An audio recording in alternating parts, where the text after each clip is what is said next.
Assalamualaikum warahmatullahi wabarakatuh. Selamat pagi, salam sejahtera. Ibu Bapak yang saya hormati, saya Husnul Khotimah, Kepala SMA Negeri 10 Malang. Dalam kesempatan ini, saya akan menyampaikan tentang lesson study di era pandemi COVID-19.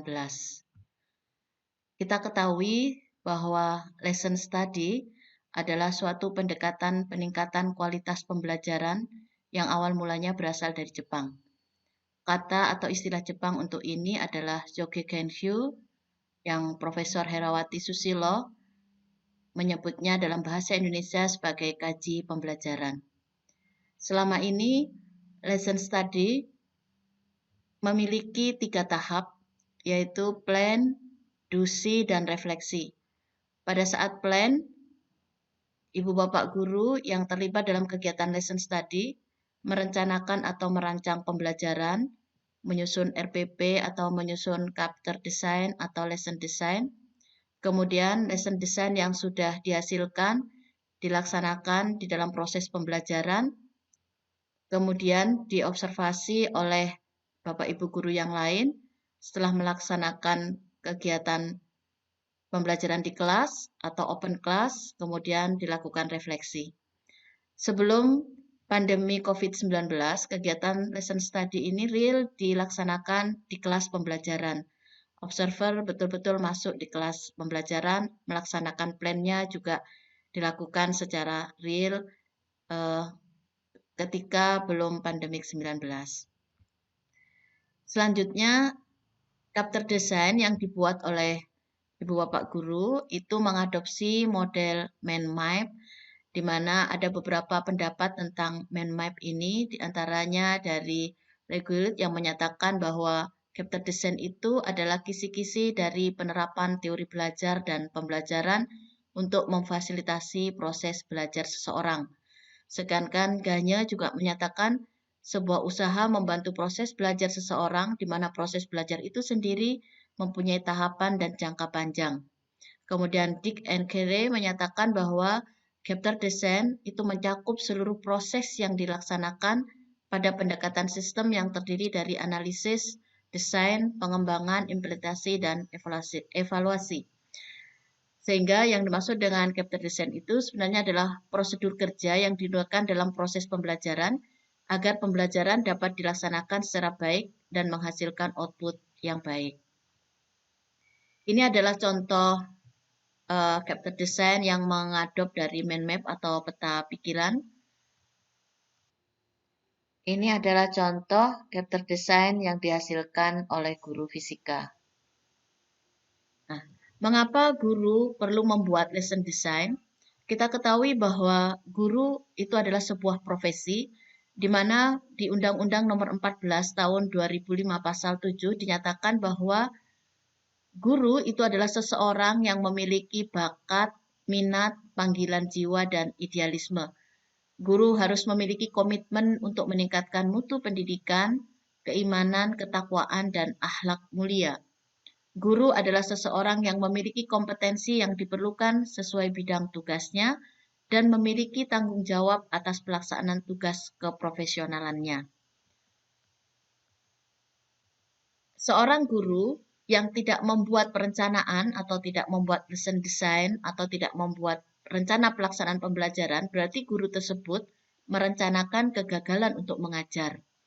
Sedangkan guru yang membuat perencanaan atau membuat lesson design, sebenarnya guru itu memiliki tambang emas karena dari lesson design-nya, dari kegiatan lesson study, mereka itu dapat menghasilkan buku ajar, buku pedoman guru, kemudian kegiatan lesson study-nya bisa digunakan juga sebagai riset, penelitian tindakan kelas, dan kegiatan lesson study-nya mulai plan dusi itu bisa juga ditulis menjadi sebuah makalah atau menjadi sebuah buku populer pendidikan.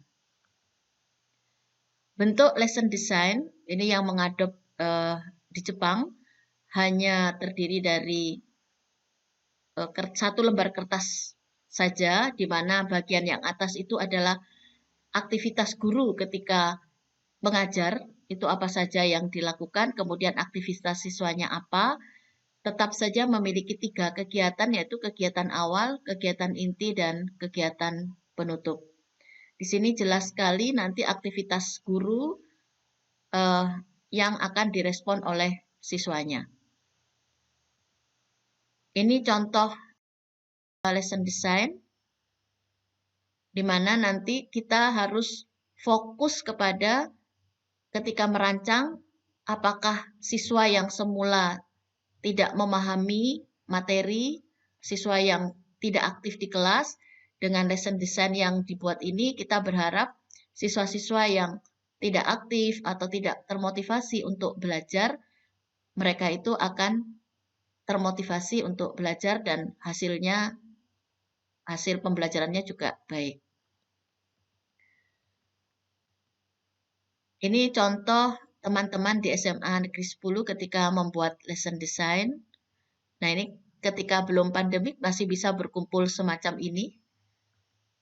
Kemudian ini contoh kegiatan open class atau kegiatan do, di mana seorang guru diamati oleh beberapa observer.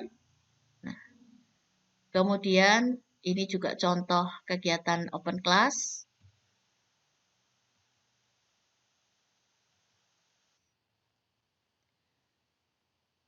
Bagaimana kita berlesson study di era pandemi COVID-19? Mengapa kita tetap harus berlesson study? Karena kita ketahui bahwa manfaat lesson study itu sangat banyak.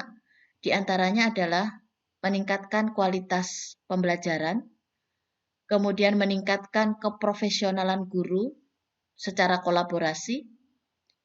Jika seorang guru semakin profesional, maka prestasi siswa akan meningkat. Nah, apa yang perlu disiapkan ketika lesson study itu dilaksanakan di era pandemi COVID-19? Yang pertama adalah laptop atau PC atau smartphone, yang mana perangkat ini wajib terkoneksi dengan internet.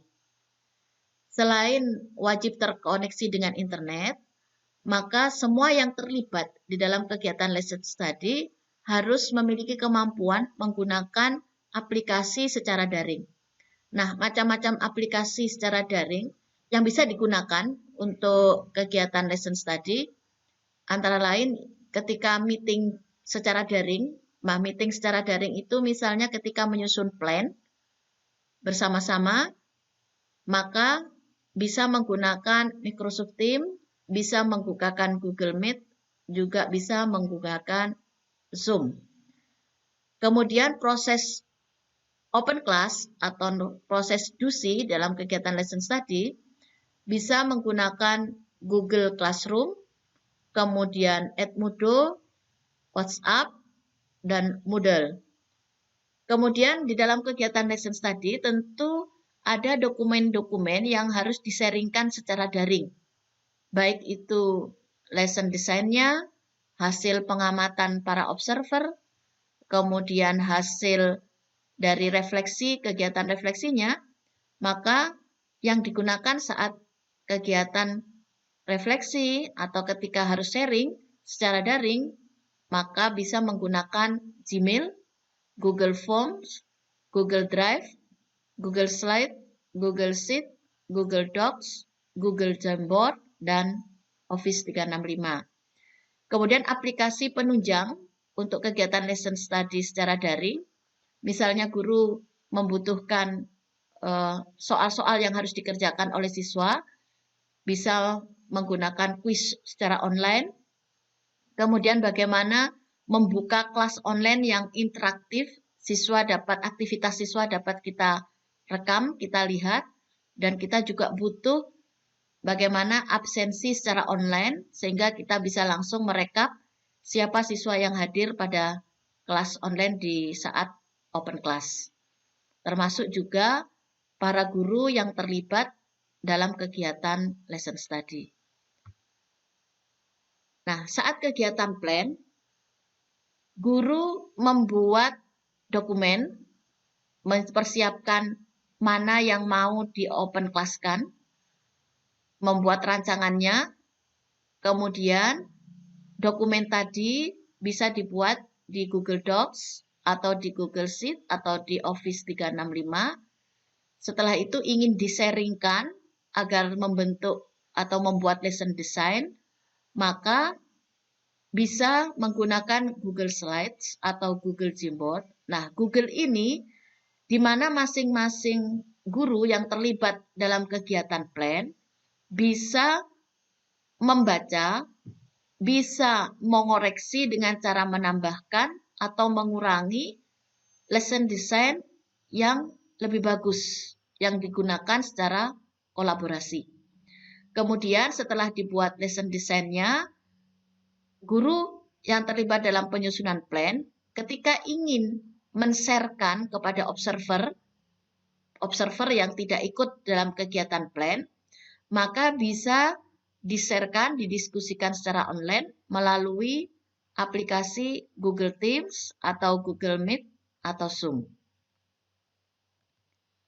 Kemudian, untuk kegiatan DUSI atau saat open class, yang harus dilakukan oleh guru adalah menyiapkan kelas online. Kelas online yang disiapkan oleh guru bisa dengan Google Classroom, bisa Edmodo, bisa Google Meet, bisa Moodle, bisa WhatsApp Group, bisa Microsoft Teams, atau Zoom. Yang terpenting ketika kegiatan DUSI atau open class ini, guru harus menyiapkan siswa memiliki hak akses di kelas online. Sehingga guru harus menyiapkan itu. Artinya apa? Siswa memiliki hak untuk berbicara, untuk menulis, untuk beraktivitas yang bisa dilihat oleh guru dan juga dilihat oleh observer apa yang dilakukan oleh siswa tadi. Sehingga observer pun juga harus memiliki hak akses di kelas online.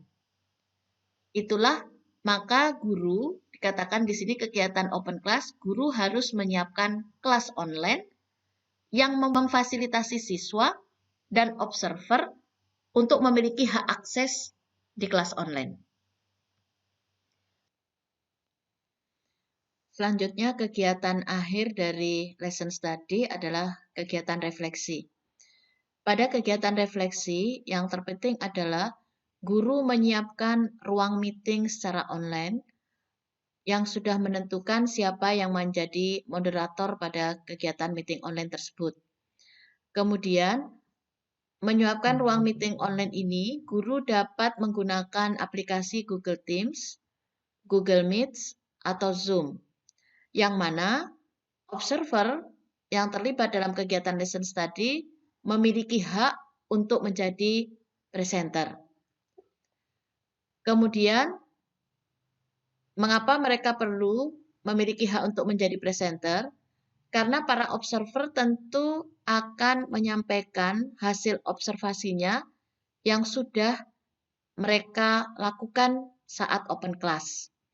Dan para observer ini dapat meng-share hasil observasinya melalui Google Slides, Google Sheet, Google Docs, atau Google Gmboard, dan Microsoft 365. Ibu Bapak yang saya hormati, itulah tahap pengenalan terkait dengan kegiatan lesson study di era pandemi COVID-19. Pada pertemuan berikutnya nanti, saya akan menyampaikan tutorial tentang penggunaan Google Meet, Google Classroom, Google Docs, dan cara mengisi absensi, sehingga Ibu Bapak siap mengikuti kegiatan lesson study secara daring.